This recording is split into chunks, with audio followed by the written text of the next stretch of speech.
მშვიდობის ეს იმედი ლაივია გიორგი ფუტკარაძესთან და მაგდა ანიკაშვილთან ერთად. მოგესალმებით, მთავარ ამბებს გიყვებით ისე როგორც არავის სხვა. ხაზარაძე ჯაფარიძის შეწყალებამ რადიკალები წყობიდან გამოიყვანა ხაბე, ბურჭულაძის მშვიდობიანი რევოლუციის გეგმა კი სულ უფრო კომიკური ხდება. კრიზისის ციფრებში ხაზარაძემ და ჯაფარიძემ მუნიციპალიტეტების 52%-ში მერობის კანდიდატი უბრალოდ ვერ იშოვა. კოლექტიურ დაცმოძრაობაში დიდი აურზაურია პრეზიდენტის ჰუმანურმა და სახელმწიფოებრივმა აქტმა რადიკალებს ფანტაზია აუშალა. დილა იმაზე მსჯელობით დაიწყო, თუ როგორ უნდა ჩაიტოვონ თავი ციხეში ყოფილმა პატიმრებმა ბოლოს ალეკო ელისაშვილი აღშფოთ და რაქნან რადიატორს ხო არ მიებმებიანო. ამ საკითხის ამოწურვის შემდეგ ლანძღვის და ტალახის დიდი ნიაღვარი დაიძრა ლელოს ლიდერების მიმართ. ახლა ხაზარაძე ჯაფარიძის დუეტი უფრო მოღალატე, უფრო გამყიდველი და გარიგებულია, ვიდრე თუნდაც გუშინ იყო. მათი გამართლების მორიდებული მცდელობები, რომ ეს ნაბიჯი ოპოზიციურ სპექტრში დაპირისპირების გაღვივებას ისახავდა მიზნად, ადგილზე ჩაკლა თამარ ჩერგოლეიშვილმა. ოპოზიციაში სუფრა ჰქონდა გაშლილი და ერთმანეთს ვეხუტებოდით, რომ განხეთქილების ვაშლად ხაზარაძე შემოგვიგდა ოცნებამო და შემდეგ ჩვეული უცენზურო ლექსიკა მოაყოლა. ამ სიცხარის მიუხედავად გულის სიღრმეში, როგორც ჩანს, მაინც ჰქონდათ იმედი, რომ ლელოს საარჩევნო გეგმებს შეცვლიდა, ნიკა გვარამიას გზავნილიც გავრცელდა. გამოსავალი არსებობს, ბოიკოტ შეუერთდით, თორემ საშიდელი ანტისანიტარია დაისადგურებს ოპოზიციურ პოლიტიკურ და მედია ველზეო. მოლოდინები არ გამართლდა. საპატიმროს დატოვებისთანავე ორმა შეწყალებულმა არჩევნებში მონაწილეობა დაადასტურა. მართლმა გუნდმა ამ ისტორიაში ყურადღება გაამახვილა კონტრასტზე დამოკიდებულებებს შორის. თავის დროზე ხაზარაძე და ჯაფარიძე ადამიანებს ბინებიდან ასახლებდნენ, ახლა კი ხელისუფლებამ ისინი ციხიდან გამოასახლაო, თქვა პრემიერ-მინისტრმა.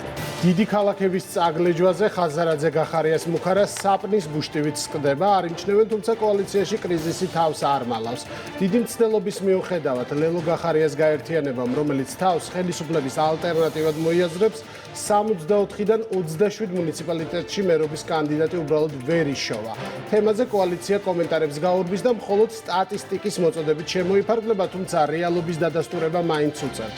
64 მუნიციპალიტეტში წარმოადგენთ საკრებულოს პარტიული სია, 27 მუნიციპალიტეტში კი მერობის საერთო კანდიდატი თქვეს დღეს ფორმალურ კომენტარში, რომელიც სინამდვილეში საკადრო და პარტიული ნდობის კრიზისის ერთდროული დადასტურებაა. რაც შეეხება დედაქალაქს, თბილისში კანდიდატად დააყენეს ლელოს თანამშრომელი, რომელსაც ხაზარაძე ყოველთვე აგზავნიდა ტევ-პირველში პარკით ხელში და მიქონდა 200,000 ლარი, განაცხადა პრემიერმა კობახიძემ და ხაზი გაუსვა იმას, რომ ოცნება მე-10 საიუბილეო გამარჯვებისთვის ემზადება. ოპოზიციურ დუეტებს შორის ყველაზე სახალისო წყვილი ხაბეიშვილი და ბურჭულაძე, ან როგორც მათ თბილისის მერმა უწოდა ზიტა და გიტა, განაგრძობენ ვარჯიშს იუმორისტული სლოგანების მოფიქრებაში.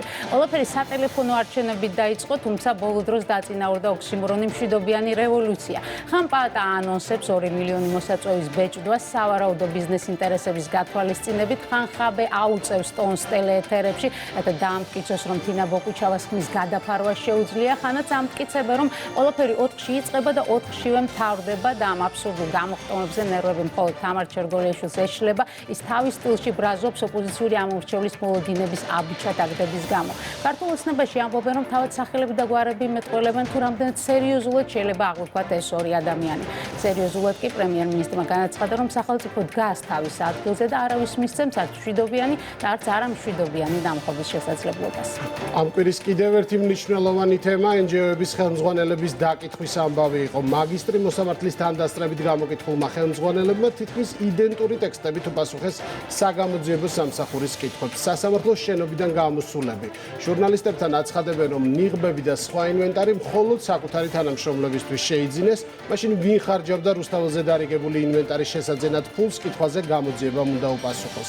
საბოტაჟის და კონსტიტუციური წყობილების წინააღმდეგ მიმართულ სისხლის სამართლის საქმის ფარგლებში, რომელიც შემოდგომის მოვლენებს იძიებს 12 ფონდისა და არასამთავრობოს ანგარიშები პროკურატურის მოთხოვნით დაყადაღდა და ეს 1 სექტემბერს მოხდა. ხელისუფლება ამბობს, რომ მნიშვნელოვანია გამოძიება დაინტერესდეს ყველა ფაქტით, რომელიც უკავშირდება გარე დაფინანსებით პოლიტიკურ დემოკრატიულ საარჩევნო პროცესში ჩარევას და ასევე გარე დაფინანსებით რადიკალიზმის მხარდაჭერას საქართველოში.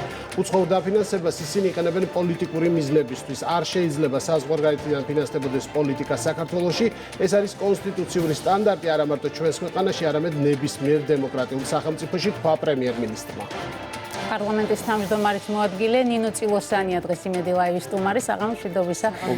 მადლობა რომ ხართ ჩვენთან ერთად. მოდით დავიწყოთ შეწყალების თემით. იმ დიდი აურზაურის და ბნებათა ღელვის შემდეგ საბოლოოდ ოპოზიციის ნაწილი ჩამოყალიბდა იმაზე, რომ ეს ნაბიჯი გადაიდგა თავად ოპოზიციაში გარკვეული დაპირისპირების გამოწვევის მიზნით. აი საინტერესოა თქვენ როგორ აფასებთ ამ გადაწყვეტილებას, რა სulis საერთოდ მართველი გუნდისთვის ამ ორი პოლიტიკოსის თავისუფლება და რა გავლენას მოახდენს წინასაარჩევნო პროცესზე. კიდევ ერთხელ მოგესალმებით. დღეს მნიშვნელოვანი პოლიტიკური პროცესები განვითარდა. ერთი მხრივ პრეზიდენტის ჰუმანური აქტის შეწყალებასთან დაკავშირებით, ხოლო მეორე მხრივ ზოგადი შეფასება რო გავაკეთოთ, ეს იყო ლელოს და მათი ლიდერების რაღაცა კიდევ ერთი მარცხის გაფორმება, რადგან სურდათ რომ თავიანთი კანონსაწინააღმდეგო მოქმედებისთვის ლოგიკური სასჯელი საპატიმრო გამოეყენებინათ манипуляციისთვის და ეთქვათ რომ ეს არის პოლიტიკური პატიმრობა და ამ манипуляციას ყველანაირი საფუძველი მოუშალა პრეზიდენტ ყაველაშვილის შეწყალებამ, რითიც ისიც კი აღარ ათქმევინეს რომ მათ უბრალოდ საშუალება არ ქონდათ არჩევნებში მონაწილეობის და მათ შორის წაგება, რომელიც აუცილებლად ელოდება წინ 4 ოქტომბერს იყო დაკავშირებული რაღაცა კუთხით თვითონ ამ მათ პატიმრობასთან. ამიტომ ლელოს ლიდერები თავისუფლებაზე არიან, მათ შეუძლიათ და უკვე როგორც ჩანს ჩაერთნენ სრულად წინასაარჩევნო კამპანიაში. თუმცა რა თქმა უნდა, როგორი არის მათი მორალური თუ ლოგიკური სახე, ეს ადვილად შეუძლიათ მათ ამომრჩეველს რომ ნახოს და განსაჯოს. ერთი მხრივ როგორი კეთილსინდისერები არიან ისინი, როდესაც ატყუებენ ამომრჩეველს რომ თეთრზე შავით დაწერილი კანონსაწინააღმდეგო მოქმედება არის საგამოძიებო კომისიაზე არ გამოცხადება და ამის შედეგად მათთვის მისჯილი, სასჯელი, რომ თითქოს პოლიტიკური პატიმრობა არის, ეს პირდაპირ მოტყუება არის მათი ამომრჩევლის.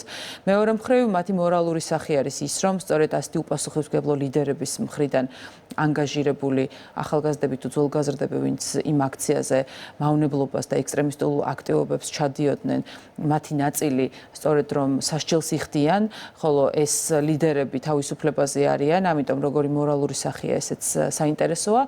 როგორი საქმის კეთება შეუძლიათ ამ ადამიანებს ანაკლის ჩაშლილი პროექტია, მათ შორის მათი მხრიდან გადახდილი მილიონობით ლარი საქართველოს და დოლარი საქართველოს სასარგებლოდ და ამავდროულად წალენჯიხის მუნიციპალიტეტი, სადაც ოპოზიციას სრული უმრავლესობა ჰქონდა და მართავდა მათი მერიან საკრებულოიანად და იქ არ გაკეთებული საქმეები, ეს არის სწორედ რომ მათი უნარი როგორ შეუძლიათ პროცესების და საქმის მართვა.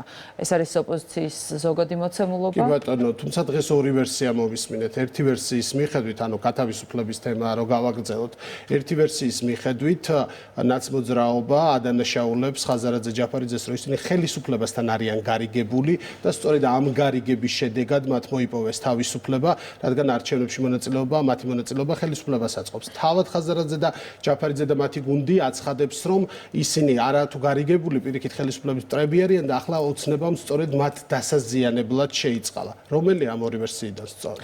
რეალურად თუ რამე გარიგებები აინტერესებთ, თავიანთივე პატრონებისკენ უნდა მოიკითხონ, იმიტომ რომ მთელი ეს გარიგებები და ამ სქემის დალაგება, ვინ არჩევნებში მონაწილეობს და ვინ რადიკალიზდება, სწორედ რომ გარედან წამოსული დავალებები არის. შესაბამისად, სამწუხაროდ ანა წითლიძეს და ანიტა ხაბეიშვილს ასეთი რადიკალური როლი ერგოთ, რომ ისინი საარჩევნო პროცესებს უნდა ჩამოშორებულიყვნენ და ავიძაღლივით ეყეფათ გარედან, ხოლო ლელო გახარიას პარტიას და მის წევრებს რაღაცნაირად დაუთმეს ესველი.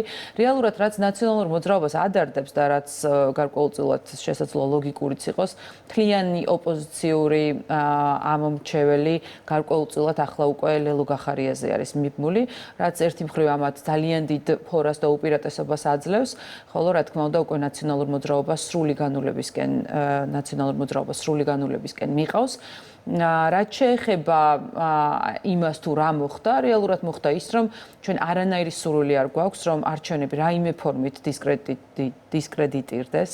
მათ შორის ის ფაქტი, რომ ლელოს ლიდერები, სწორედ მათი გააზრებული მოქმედების შედეგად იჯდნენ საპატიმროში, ეს ფაქტიც არ ყოფილიყო გამოყენებული ამისთვის, არც შიდა, არც საერთაშორისო სპეკულაციებისთვის, ამიტომ რა თქმა უნდა ეს იყო ერთი მხრივ ჰუმანური, მაგრამ ამავდროულად ძალიან გონივრული გადაწყვეტილება პრეზიდენტის მხრიდან შეწყალება და რა თქმა უნდა დანარჩენს უკვე ჩვენ თვითონ ვადევნებთ თვალყურს, ესენი იმდენად აგრესიული დაჯგუფება არის, რომ რა თქმა უნდა მზად არიან ერთმანეთს დაჭამონ და ამ შემთხვევაში სწორედ ამ პროცესს ვადევნებთ თვალს. საარჩევნო შედეგთან დაკავშირებით დღევანდელი განცხადებებიდან თუ იმშელებ ძალიან ოპტიმისტურად არიან განწყობილი გახარიას და ლელოს გუნდი, ამბობენ რომ დიდი შანსი აქვს გაუმჯობესონ თუნდაც ის შედეგიც რაც მათ ჰქონდათ საპარლამენტო არჩევნებზე გაყალბების მიუხედავად და ასე შემდეგ, მაგრამ თქვენი აზრით რაზე მეტყველებს ის ძალიან საყურადღებო მონაცემი, რომ პრაქტიკულად ნახევარი მუნიციპალიტეტები მათ დატოვეს კანდიდატების გარეშე. ეს რა ნიშანია თუნდაც ამომრჩევლის ან ზოგადად პოლიტიკით დაინტერესებული პოლიტიკაში ჩართული ადამიანების აქტიურობის კუთხით, ასე ვთქვათ, რომ კანდიდატები ვერ მოიძიეს. უპირველეს ყოვლისა ჩემთვის ძალიან სიმპტომური იყო დღეს ლელოს ერთი ლიდერი, როდესაც ინტერვიუს იძლეოდა, თქვა რომ ჩვენი 100,000 ამომრჩეველია, შემდგომ დააზუსტა და 100,000-ობითო. თუმცა ეს იმას მიუთითებს, რომ რეალურად როდესაც ჩვენ ვსაუბრობთ, რომ 1,200,000-ზე მეტი ამომრჩეველი ყავს ქართულ ოცნებას, ეს ადამიანები შეგუებულები არიან, რომ მხოლოდ 100,000-მდე ამომრჩეველზე აქვს საუბარი და არანაირ რაღაცა გაყალბებას მათ შორის წინა საპარლამენტო არჩევნებთან დაკავშირებით ადგილი არ ქონია. მეორე რაც ადასტურებს, რომ ისინი საერთოდ ვერანაირ ხელშესახებ შედეგს ვერ მიაღწევენ, არის თავად ის ფაქტი, რომ 64 მუნიციპალიტეტიდან წარმოიდგინეთ მერობის კანდიდატი 37-ზე მეტ მუნიციპალიტეტში ვერ დააყენეს. მათ შორის, როდესაც გვეუბნებიან, რომ 64 მუნიციპალიტეტში ყავთ საკრებულოს კანდიდატები, ეს არის თითქმის ნახევარზე მეტში არ ყავთ დაყენებული მაჟორიტარობის კანდიდატები და ეს მიუთითებს იმას, რომ ადამიანებსაც კი აღარ უნდათ მათივე პარტიის წარმომადგენლებს, მათაც კი აღარ უნდათ აფილირება ამ წაგებულ და დამარცხებულ ომში ლელოსთან და გახარიასთან და ფაქტიურად ელემენტარულად ერთ მხარდამჭერსაც კი ვერ პოულობენ რიგ ადმინისტრაციულ ერთეულებში, რომ მინიმუმ კანდიდატად დააყენონ. ეს არის სურათი, რომელსაც თავად ყველაზე უკეთ იაზრებენ, თუმცა რა თქმა უნდა აქვთ მოლოდინი, რომ იმ რადიკალიზებულ ძირითად დედა პარტიიდან გამომდინარე, მათ გარკვეული ამომრჩეველი დაემატებათ და იმ რაღაც 60%-იან ზღვარს აცდებიან, რომელსაც აქამდე იღებდნენ, თუმცა არ დაგვაუწყდეს, რომ მათი ამომრჩეველი მნიშვნელოვნად იმედგაცრუებული არის იმ პოლიტიკით, რომელსაც ისინი აწარმოებდნენ, მათ შორის იმ თაღლითობებით, რომლითაც ლელოს ლიდერები განსაკუთრებულად გამორჩეულები არიან და მათ შორის გიორგი გახარიას მოქმედებებით, რომელიც გერმანიის ბინადარი გახდა და საქართველოს მოსახლეობას ხმებს თხოვს. ამიტომ რა თქმა უნდა ეს ყველაფერი მნიშვნელოვნად იმოქმედებს მათივე ამომრჩეველზე. კი ბატონო, თუმცა თავარი ბირთვინაც მოძრაობის, ანუ ცენტრალური დედა პარტია აპირებს, რომ 4-ში 4 საათზე დაიწყოს რევოლუცია და ეს იმავე დღესვე დაამთავროს. საინტერესოა რა, წეგან თქვენ აღნიშნეთ, რომ წითლიძეს და ხაბეიშვილს როლი ერგო, რომ ისინი ქუჩაში იყვნენ, დანარჩენებს კი შევიდნენ და საარჩევნო ველზე იბრძოლონ, ხო? საინტერესოა რა პროცესების მოლოდინი უნდა გქონდეს ჩვენ 4 ოქტომბერს, რადგან ეს ადამიანები ირწმუნებიან, რომ 2 მილიონი მოსაწვევი უკვე დაარიგეს და შესაბამისად მთელი საქართველო თბილისის ცენტრალურ ქუჩებში იქნება. თქვენ რა მოლოდინი გაქვთ, როგორი შემოდგომა იქნება? რეალურად ძალიან კომიკური პერსონაჟი რომ არ იყოს ანიტა ხაბეიშვილი, მართლა სერიოზულ კანონსაწინააღმდეგო მოწოდებასთან გვაქვს საქმე, რევოლუცია და არჩევნების დღეს აი ეს რაღაცა ექსტრემიზმი, რასაც გეგმავენ, თუმცა მეორე მხრივ ვიცით, რომ მათ ამისი უკვე არანაირი რესურსი აღარ შერჩათ. ყოველდღიურ რეჟიმში 10-20 ადამიანის გამოყვანით და განსაკუთრებულად სახეწაშლილი ადამიანების გამოყვანით, თქვენ ნახეთ გუშინ მაგალითად მათი სახე იყო სამწუხაროდ ბავშვთა ფსიქოლოგი, რომელმაც თქვა, რომ კიბო გაქვს, მაინც მოკვდები.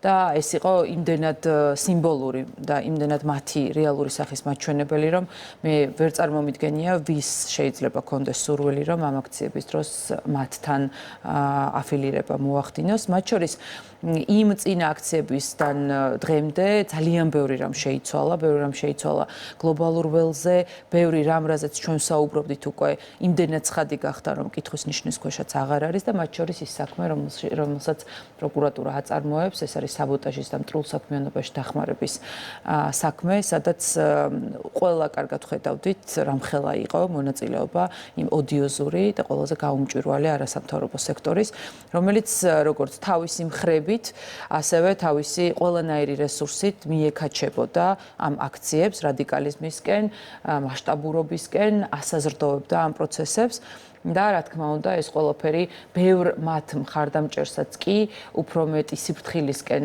დააფიქრებს, ვიდრე შეიძლება ეს აქამდე ყოფილიყო. საგარეო პოლიტიკაზე და საერთაშორისო პარტნიორებთან ურთიერთობაზე ჩვენ აუცილებლად გადავალთ, უბრალოდ მინდა დავაზუსტოთ. ჩვენ ვიცით, რომ სამწუხაროდ აი ესეთი რადიკალური ადამიანების ძალიან მცირე ჯგუფსაც კი შეუძლია ხმაურის შექმნა, შეუძლია პროვოკაციის მოწყობა, ამის გამოცდილება არსებობს. აი საინტერესო აქ ელოდებით თუ არა გამწვავებად შეიძლება ეს იყოს დაპატიმრებული ადამიანების გარკვეული ახალი ტალღა, რაც შემდეგ მუდმივად სპეკულაციისთვის გამოიყენება მათ შორის უცხოელი პოლიტიკოსების მხრიდან და რაღაცა ანალოგი გასული წლის შემოდგომის შეიძლება თუ არა დაუდგეს კვლავ საქართველოს. ერთი რაშიც გეთანხმებით, მათ ძალიან კარგად აქვთ დამუშავებული და შესწავლილი ის ტექნიკები, რომელიც სჭირდებათ, რომ რაღაცა მცირე რაოდენობის აგრესიული აქტივისტების მიერაც იყოს დიდი ხმაური ატეხილი. ამიტომ ეს იყო რაშიც ძალიან კარგად ატრენინგებდნენ და რაც ძალიან კარგად იციან. ამიტომ ამას რა თქმა უნდა მოველით. თუმცა მეორე არის რამდენად უკვე იმუნიტეტ გამომუშავებული არის ჩვენი საზოგადოება და რამდენად კონსოლიდირებული არის აი ამ რაღაცა აგრესიული მოქმედებების წინააღმდეგ. პირველი კონსოლიდაცია, რა თქმა უნდა, იქნება 4 ოქტომბრის არჩევნები, სადაც მიუხედავად იმისა, რომ შესაძლოა არც კი მოვიაზრებდეთ, რომ რომელიმე კანდიდატი რეალური არის ოპონენტად, თუნდაც კახიკალაძის ან ნებისმიერი სხვა მუნიციპალიტეტის ფარგლებში, ჩვენი ამომრჩეველი და ზოგადად შეგნებული და ამ ქვეყნის მოყვარული ადამიანები აუცილებლად უნდა დაირაზმონ და რაც შეიძლება მაქსიმალური აქტივობა აჩვენონ 4 ოქტომბრის არჩევნებში, იმიტომ რომ ეს კიდევ ერთი დადასტურება იქნება და კიდევ ერთი დადასტურება იქნება საერთო გამარჯვების და კიდევ ერთი მარცხი აი მათი ამ აგრესიულობის კუთხით. ანუ დამაჯერებელი გამარჯვება გარკვეული პრევენცია იქნება რადიკალური პროცესების ეს და მათ შორის ჩვენი ამომრჩევლის მაქსიმალური მობილიზება და კონსოლიდაცია ყოველთვის გვიმაგრებს ზურგს, ამიტომ ვართ ძალიან მყარად. მეორე ეს არის პროცესი დასრულეთ და შეგეკითხეთ. მეორე ეს არის რა თქმა უნდა სამართალდამცავი სისტემების თავის სიმაღლეზე ყოფნა. მე მინდა მადლობა უთხრა თითოეულ პოლიციელს, მადლობა უთხრა თითოეულ თანამშრომელს სახელმწიფო უსაფრთხოების სამსახურს და ყველა პროკურატურის და ყველა იმ უწყებების, ვინც თავისი კომპეტენციის ფარგლებში ერთი მხრივ პრევენციას უკეთებს, აი იმ ჩანაფიქრებს, რომელიც ჩვენ თუნდაც ვთქვათ წინა საარჩევნო პერიოდშიც საპარლამენტო არჩევნებს გულისხმობ იგეგმებოდა ეს არის მსხვერპლი აქციების დროს იმისთვის რომ ესკალაცია მომხდარიყო რაღაცა პროვოკაციები მაგალითად რამდენიმე დღის წინაც დაკავებული იყო ადამიანი რომელიც იარაღით გადაადგილდა ეს ყველაფერი რეალურად ემსახურება იმ რაღაცა ბოროტი მიზნების და ანტისახელმწიფოებრივი მიზნების განხორციელებას რომელიც მათ აქვთ თუმცა ამის პარალელურად ჩვენ ვხედავთ რამდენად ძლიერი არის სახელმწიფო ინსტიტუციები და მათ შორის ეს იყო ერთ-ერთი იმ დასკვნაში მოხსენებული, რომელიც ევროკომისიამ გამოაქვეყნა. საქართველო არის უსაფრთხო და დაცული ქვეყანა, ძალიან კარგად ჩამოყალიბებული და ძლიერი ინსტიტუციები და ამის ნათელ მაგალითს ვაჩვენებთ. თუმცა ამ პროცესების, ანუ გულისხმობ შიდა პოლიტიკური დაანონსებული პროცესების ტრიგერი, ერთგვარი ტრიგერი ყოველთვის არის ხოლმე გარე აქტორების განცხადებები. ჩვენ ამ განცხადებებს მთელი ამ 2 წლის განმავლობაში, რა თქმა უნდა, თვალყურს ვადევნებთ, მაგრამ ახლა დგას ასეთი ტიპის პროცესი, რომელიც ერთის მხრივ ეხება ვიზა ლიბერალიზაციას და მეორეს მხრივ შეერთებულ შტატებთან ურთიერთობებს. თქვენ როგორ ფიქრობთ, რა მოლოდინები უნდა გქონდეს ამ თვალსაზრისით? დაემთხოვა თუ არა რაიმე ისეთი მწვავე პროცესი, მაგალითად 4 ოქტომბრის არჩევნებს და ეს მოგცემს თუ არა იმ მოცემულობას, რომ ოპოზიცია, რომელიც ახლა ხალხს ვერ კრებს და ძალიან მცირე რიცხოვანი აქციებია, რამდენიმე ასეული ადამიანი დადის, სულ შესაძლოა გადაიზარდოს უფრო ფართომასშტაბიან პროცესში. რა თქმა უნდა, რასაც გამოცდილება გვაჩვენებს, ეს არის ყოველი მათი ჩავარდნილი აქციის შემდგომ, ან წინა აქციის პერიოდში გარედან წამოსული მწვავე განცხადებები, მათ შორის ის შანტაჟი, რომელიც ვიზა ლიბერალიზაციის გაუქმებასთან დაკავშირებით იყო და არაერთი ის რაღაც ტყუილი და დეზინფორმაციული განცხადება, რომელიც გარედან გვესმის. თავისთავად სასწორ პინაზე ქართული ხალხისთვის აღარ დევს აქეთ რაღაც გარედან წამოსული განცხადებები ან უცხოური კეთილგანწყობა და აქეთ ეროვნული ინტერესები. ანუ ეს სასწორი უკვე დაბალანსებულია და ეროვნული ინტერესები და ამ ქვეყნის პრიორიტეტები არის ნომერ პირველი საზრუნავი, როგორც ჩვენი მოსახლეობის და საზოგადოების, ასევე ჩვენი. თუმცა მეორე მხრივ, რა თქმა უნდა, ემოციურად რთულია, როდესაც იმ სიკეთეების გაუქმებით გემუქრებიან, რომელთაც სარგებლობ, რომელიც დაიმსახურე და რომლის გაუქმებისთვისაც არაფერი ბრალი არ მიგიწვის. მათ შორის ვიცით, რომ საგარეო საქმეთა სამინისტრომ დეტალური ანგარიში გააგზავნა ევროინსტიტუციებში იმის დასადასტურებლად, რომ ჩვენ ყველაფერს დედმიწევნით ვაკეთებთ, ჩვენ ვართ წარმატებული კანდიდატი ქვეყანა, არა მხოლოდ კანდიდატ სახელმწიფოებს შორის, არამედ თავად ევროპის ოცეულში ხვდებით ხოლმე ყველა ძირითადი რეიტინგით და ხშირ შემთხვევაში უფრო წინაც ვართ. ამიტომ რა თქმა უნდა, ამის წინაპირობა არ არსებობს და ეს კიდევ უფრო მეტ საფუძველს ქმნის ქართული ხალხის სკეპტიციზმის იმ განცხადებების მიმართ, რომელსაც უცხოეთიდან ვისმენთ. თუმცა ოპოზიციის მიერ დახატული სურათი ისეთია, რომ ვიზა ლიბერალიზაციას საფრთხის ქვეშ აყენებს ხელისუფლების გადაწყვეტილებები და მოქმედებები და თავად თქვენი ოპონენტები დადიან საზღვარგარეთ, მართავენ შეხვედრებს საერთაშორისო პარტნიორებთან და არ წმუნებენ, რომ არ დაისაჯოს ქართული ხალხი და თუ კი რაიმე გადაწყვეტილება მისაღები პოლიტიკური თანამდებობის პირების მიმართ გატარდეს ეს ზომები. აი ამ ვერსიაზე რა სიტყვით? ნუ პრინციპში ეს არჩევანიც გაკეთებული არის, რომ ეს ქვეყანა გარედან არ უნდა იმართებოდეს, ვისთან შესახვედრად მიდიან ჩვენი ოპონენტები ვერ ხვდები, როდესაც ვისაც უნდა ესაუბრონ, სწორედ ამ ქვეყნის მოსახლეობა არის, ამ ქვეყნის მოსახლეობასთან და ჩვენ საზოგადოებასთან ისინი სასაუბროდ ვერ გადიან და ერთადერთი რაც შეუძლიათ არის ეს გარეთ კარდაკარ სირბილი და მათ შორის იმ რაღაც ფარულ გავლენების და გავლენის სფეროებში რაღაცა მანიპულირება, რომელშიც ძალიან კარგად არიან, იმიტომ რომ ისინი სწორედ მათ აგენტურას წარმოადგენენ. ამიტომ ის ფაქტი, რომ ვიღაცა საზღვარგარეთ მიდის და რომელიღაც უცხოელს ხვდება, ანუ ამ ასაკიდან უკვე დიდი ხანია გამოვიდა საქართველო, ეს რაღაცა გარკვეული პერიოდით ადრე შესაძლოა აღარ მახსოვს ვანო მერაბაშვილის თუ ისინი ნათქვამი არის უცხოელი ექსპერტი მოიწვიეთ და უკვე ყველაფერი ნათქვამი იქნება და ყველა ბრმად დაუჯერებსო. ამიტომ ეს ფაქტურად ეს განვითარების ეს ეტაპი გადავიარეთ. ანუ კარგია ყველაფერი, რაც კარგია უცხოეთში, მაგრამ ჩვენც ძალიან დიდი კომპეტენცია გვაქვს იმისა, რომ ხედავდეთ რა არის სწორი, რა არასწორი და სად გვჩაგრავენ და სად ვართ მყარად. ამიტომ ეს არის ლოგიკა, რასაც ბოლო პერიოდის მანძილზე ძალიან მეტწილად ეფუძნება ჩვენი პოლიტიკას და ქართული ხალხიც ამას ითხოვს. ეს ქვეყანა შიგნიდან უნდა იმართებოდეს, გარეთ სირბილი არაფერს არ მისცემს ჩვენს ოპონენტებს. დიდი მადლობა ინტერვიუსთვის. პარლამენტის თავმჯდომარის მოადგილე ნინო წილოსანი იყო ჩვენი სტუმარი. განვაგრძობთ იმედი ლაივს, ჩვენი შემდეგი სტუმარი იქნება ბატონ შაქარიშვილი, ერთიანი ნეიტრალური საქართველოს წარმომადგენელი, მასთან ერთად ვისაუბრებთ NGO-ების თემაზე. მოგესალმებით ბატონ, მადლობა რომ ჩვენი სტუმარი ხართ. მოდით დავიწყოთ საუბარი 1 სექტემბრის პროკურატურის გადაწყვეტილებით დაყადაღდა NGO-ების ანგარიშები, საბანკო ანგარიშებს გულისხმობ. ამის შემდეგ მათ გაავრცელეს ინფორმაცია, რომ ეს იყო თქვენი მიმართვის საფუძველს. მოდით პირველ რიგში თუ ვიდასტურებთ ამ ამბავს, რა ინფორმაციას ფლობთ, გარდა იმ საზოგადო ინფორმაციისა, რაც ზოგადად ვიცით და რაზეც პოლიტიკური განცხადებები ხშირად კეთდება.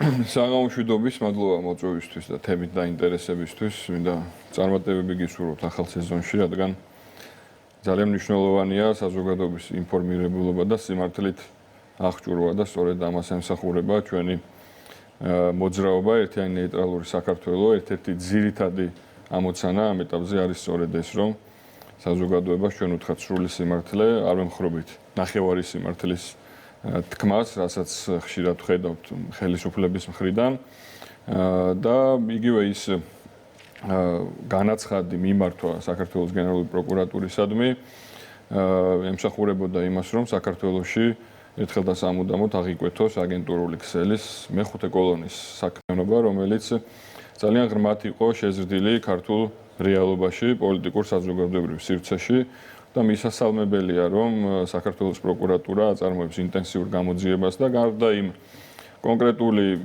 ლოგიკური ჯაჭვისა, ფაქტების, გარემოებების ერთობლიობისა, რომელიც ჩვენს განაცხადში იყო და მას შემდეგ იცით რომ შედგა ჩვენი გამოკითხვაც რამოდენიმე დღე მიმდინარეობდა ეს პროცესი. ახლა უკვე მტკიცებულებებით, გამოძიების ფარგლებში მოპოვებული მტკიცებულებებით დასტურდება ის, რომ საქართველოში და კონკრეტულად გასული წლის ნოემბერ-დეკემბერში ძალადობრივი აქციებისთვის საჭირო საშუალებების შესყიდვა ხორციელდებოდა 7, მათ შორის 7 კონკრეტული ორგანიზაციის ფინანსებით და ფულით. ისინი უწოდებენ NGO-ებს და არასამთავრობო ორგანიზაციებს საკუთარ თავს სინამდვილეში ეს არის აგენტურული ქსელი. ეს არის მეხუთე კოლონა, რომელიც თავიდანვე ამ ფუნქციით შეიქმნა საქართველოში.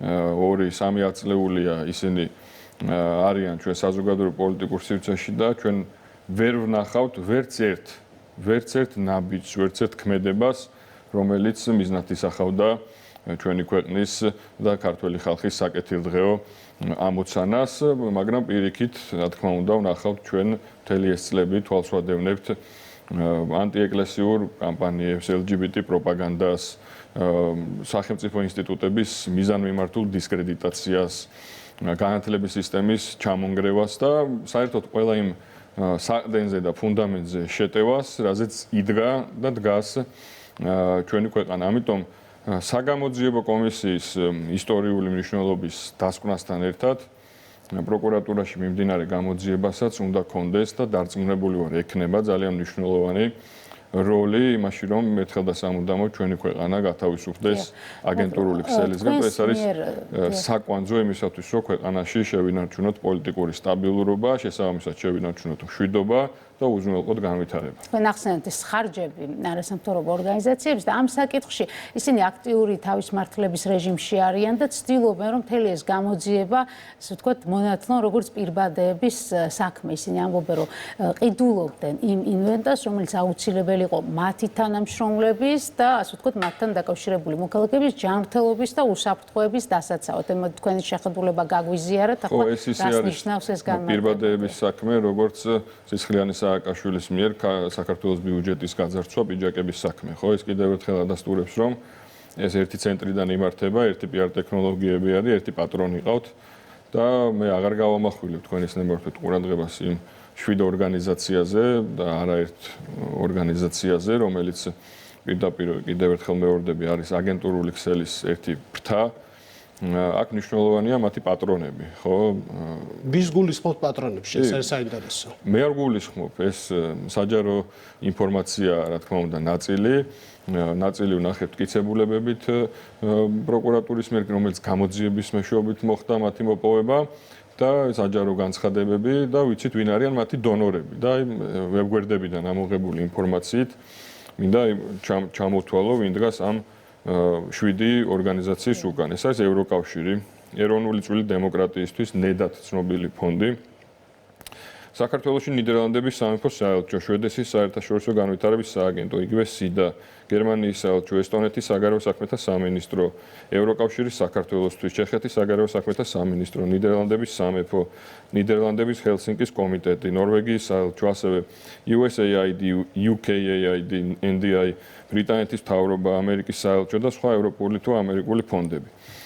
ჩვენ დღეს დავიწყეთ კამპანია, სადაც ამასთან დაკავშირებით საზოგადოებას გსურს მივაწოდოთ ინფორმაცია იმისათვის, რომ ქართულმა ხალხმა იცოდეს, ვინ ამფინანსებს ჩვენ ქვეყანაში დესტაბილიზაციას, გადატრიალებებს, არეულობებს.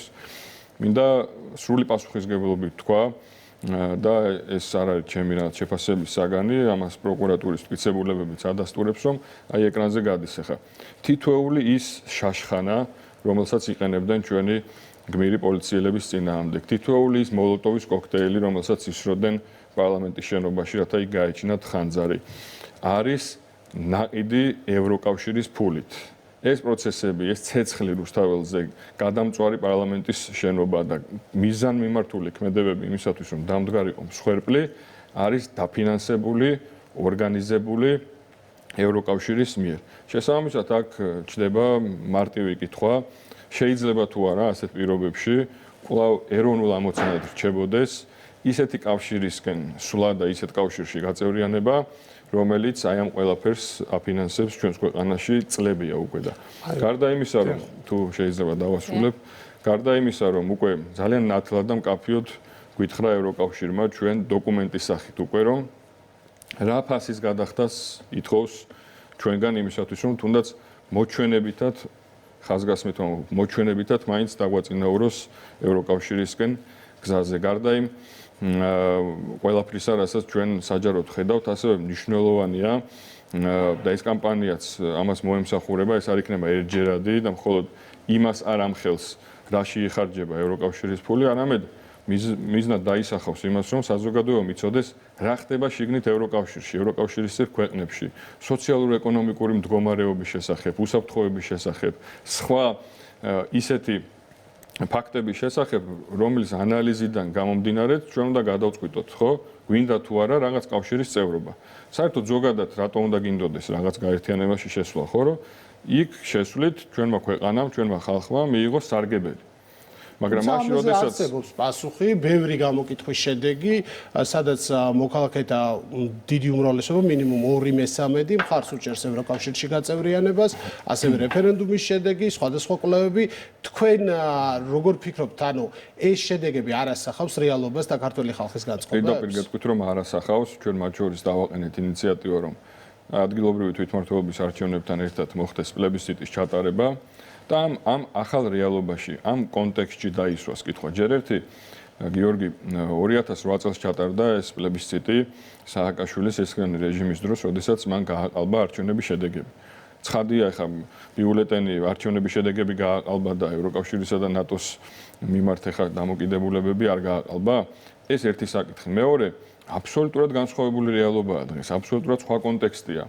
თუ 15 წლის წინ ევროკავშირი უდრიდა კეთილდღეობას, დღეს ევროკავშირი არ უდრის კეთილდღეობას და ამას არ ამბობ მე ან ჩვენი ორგანიზაცია და ეს არ არის რუსული პროპაგანდა. აი შედით და ნახეთ ევროსტატის უკანასკნელი მონაცემები, ნახეთ რომ ევროკავშირის ეკონომიკური ზრდა 2025 წლის მეორე კვარტალში იყო 0.1%. 0.1%. საქართველოს ამავე პერიოდში აჩვენა მიაღწია 8%-ს. იცით რომ სტაბილურად გვაქვს ეკონომიკური ზრდის მაღალი ტემპი. ნახოთ რა ხდება, აი რა გვიზიდავდა, ხო, ევროკავშირში? დემოკრატია? შევხედოთ რა ხდება დემოკრატიის მიმართულებით, ხო? რუმინეთში არჩევნების შედეგები გააუქმეს და მოსახლეობის უმრავლესობას წაართვეს არჩევანის უფლება, ხო? რა ხდება გერმანიაში? ყველაზე პოპულარული პარტია, ალტერნატივა გერმანიისთვის, მთელი ისტაბლიშმენტი მუშაობს იმისთვის, რომ გაუქმდეს ეს პარტია, აკრძალონ ეს პარტია და ბოლო დღეებში ვრცელდება ცნობები, რაც წარმოუდგენელი შემთხვევების შესახებ, რომ 12 კანდიდატია წინასაადგილობრივი არჩევნების წინ გარდაცვლილი AfD-ს წარმომადგენელი.